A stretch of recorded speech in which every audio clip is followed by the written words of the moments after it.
Assalamualaikum warahmatullahi wabarakatuh. Jumpa lagi bersama saya Egi Arosi Subiarto di mata kuliah Software Quality and Testing. Pada pertemuan kali ini kita akan membahas mengenai pengujian manual versus pengujian otomatis ya. Bagian yang pertama. Ada beberapa hal yang akan kita bahas dan kita pelajari. Di antaranya adalah yang pertama nanti kita akan bahas mengenai definisi pengujian manual, kemudian tujuannya, jenis pengujian manual, lalu yang keempat tahapan bagaimana melakukan pengujian manual, kemudian yang kelima ada mitos mengenai pengujian manual, lalu yang keenam ada perbandingan di sini antara pengujian manual versus pengujian otomatis. Lalu yang ketujuh ada contoh alat untuk pengujian manual ya, yang bisa diotomatisasi. Itu konten yang akan kita bahas. Untuk materi yang pertama, kita akan bahas mengenai pengujian manual ya. Tapi sebelumnya silakan boleh persiapan dulu. Kita akan kembali sesaat lagi.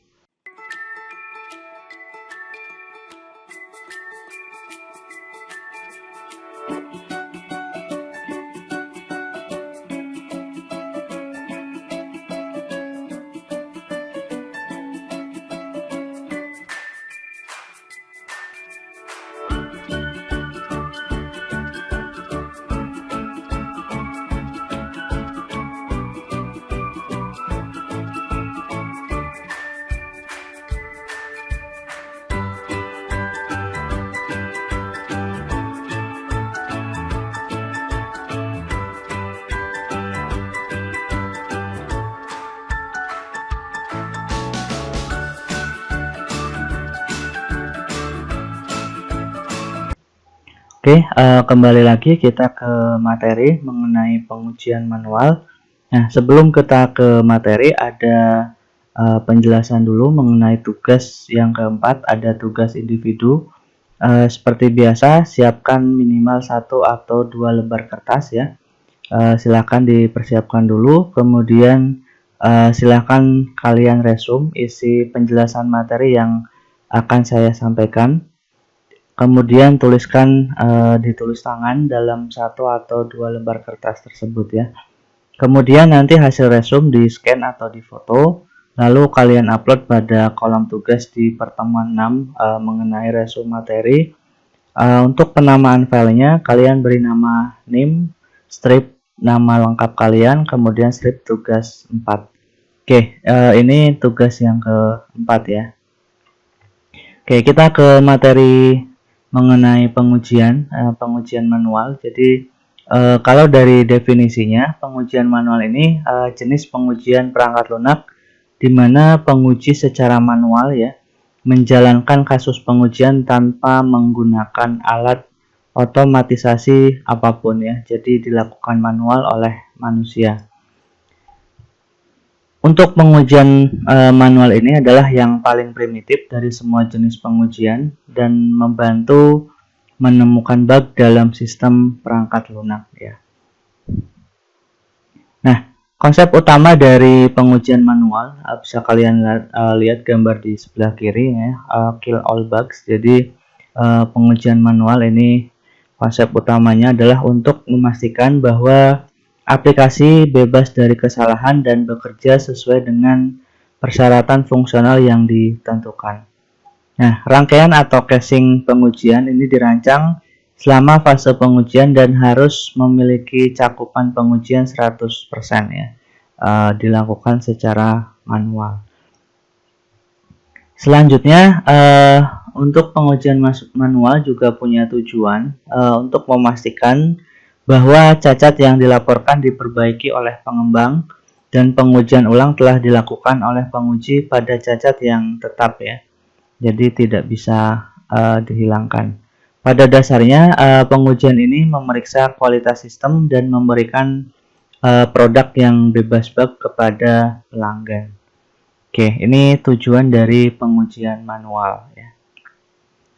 Selanjutnya kita akan bahas mengenai jenis-jenis pengujian manual ya. Di bawah ini ada diagram yang memberikan atau menggambarkan jenis pengujian manual ya. Faktanya semua jenis pengujian perangkat lunak dapat dijalankan secara manual maupun menggunakan alat otomatisasi. Nah, di sini ada 6 ya. Ya, walaupun 1 sampai 6 juga bisa dilakukan secara otomatis menggunakan alat. Di sini yang pertama ada black box ya. Black box ini untuk menguji user interface, ini dilakukan secara manual ya. White box juga. Lalu ada unit testing, system testing, integration testing, dan yang keenam ada acceptance testing ya. Walaupun nantinya bisa dilakukan secara otomatis. Oke, ini ada 6 jenis pengujian manual ya. Oke, selanjutnya bagaimana tahapan melakukan pengujian manual? Yang pertama, kalian tentunya harus membaca dan memahami dokumentasi atau panduan proyek perangkat lunak. Nah, selain itu, pelajari juga application under test IoT jika tersedia. Nah, di bawah ada keterangan IoT itu adalah mengacu pada aplikasi yang sedang diuji untuk pengoperasian yang benar ya. Kemudian setelah membaca dokumentasi atau panduan proyek perangkat lunak, di sini dokumentasi ini bisa berupa dokumen spesifikasi, kemudian dokumen desain, lalu ada test plan yang akan yang sudah pernah kalian buat. Kemudian draft kasus uji yang mencakup semua persyaratan ini disebutkan dalam dokumentasi. Nah, draft kasus uji ini bisa kalian temukan dalam dokumen test plan ya. Di situ ada fitur-fitur apa yang akan dilakukan pengujian secara manual. Kemudian yang ketiga, tinjau dan buat dasar kasus pengujian dengan pemimpin tim atau manajer tim, klien yang terlibat sebagaimana berlaku ya. Siapa saja stakeholdernya, siapa saja yang terlibat, ini harus ditinjau dulu. Selanjutnya setelah meninjau tentang kasus pengujian, lalu yang keempat, jalankan kasus uji pada IoT ya. Kasus ujinya, test case-nya yang kalian jalankan, kemudian ini dilakukan pengujian manual. Nah, setelah pengujian manual dilakukan, jika menemukan bug, nah ini yang kelima, dilaporkan bugnya di bagian mana saja, kesalahannya di bagian mana saja. Nah, setelah itu yang keenam, setelah bug diperbaiki, jalankan kembali kasus uji yang gagal untuk memverifikasi apakah bug tersebut sudah lulus uji atau belum. Nah, ini tahapan pengujian manual ya. Oke, kita akan lanjut lagi. Kita akan kembali sesaat lagi. Oke, kita kembali lagi. Selanjutnya kita akan membahas mengenai mitos ya, mitos-mitos dalam pengujian manual.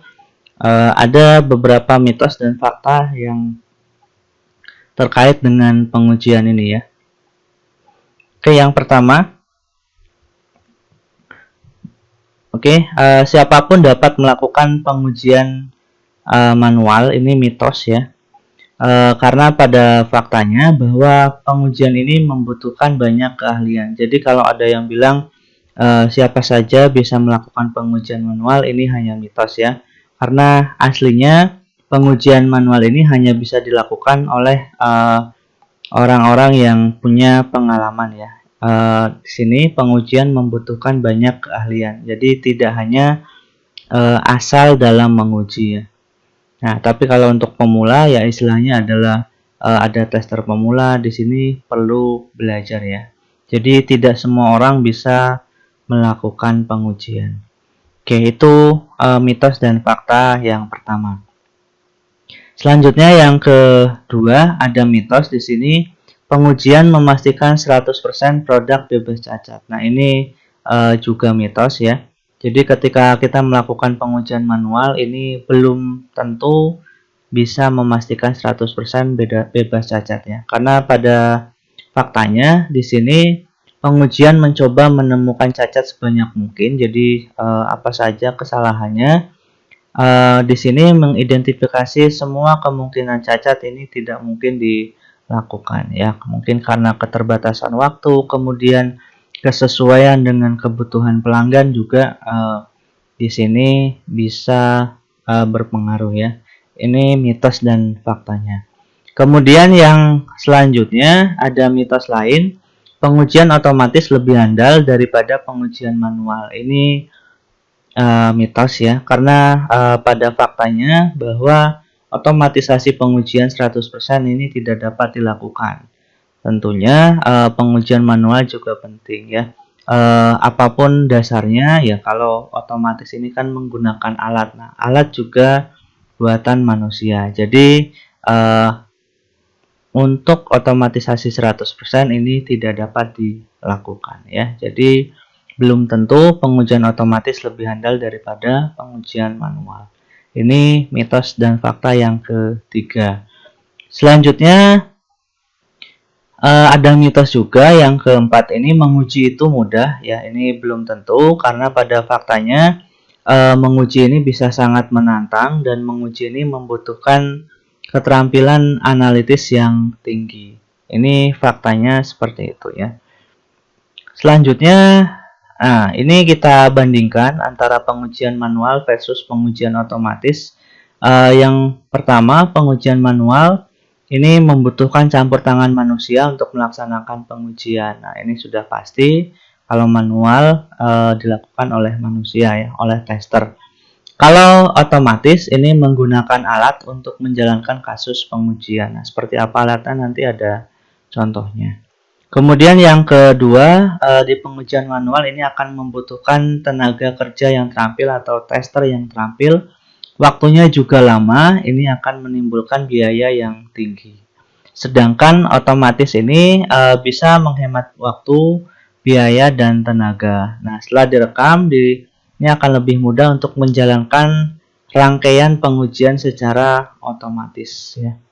Kemudian yang ketiga, di pengujian manual ini semua jenis aplikasi dapat diuji secara manual. Jenis pengujian tertentu seperti ad hoc and monkey testing ini lebih cocok untuk eksekusi manual.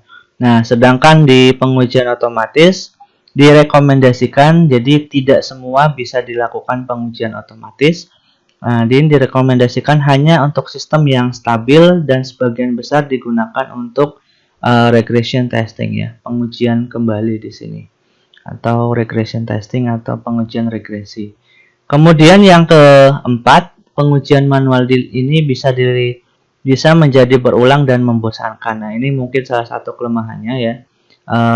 Kita menguji itu saja membosankan gitu. Tapi kalau dari sisi otomatis, bagian yang membosankan dari mengeksekusi kasus pengujian yang sama berulang kali ini ditangani oleh perangkat lunak otomatisasi, tentunya dalam pengujian otomatisasi. Nah, ini plus minusnya ya dari pengujian manual dan pengujian otomatis.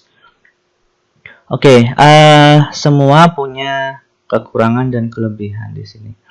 Selanjutnya kita lihat contoh alat untuk mengotomatiskan pengujian manual yang mungkin beberapa dari kita juga sudah tahu. Ada namanya Selenium, kemudian QTP, Gmeter, LoadRunner, TestLink, Quality Center atau ALM. Ini contoh alat-alat untuk mengotomatiskan pengujian manual ya. Untuk alatnya seperti apa bisa kalian cari di Google ya, seperti ini.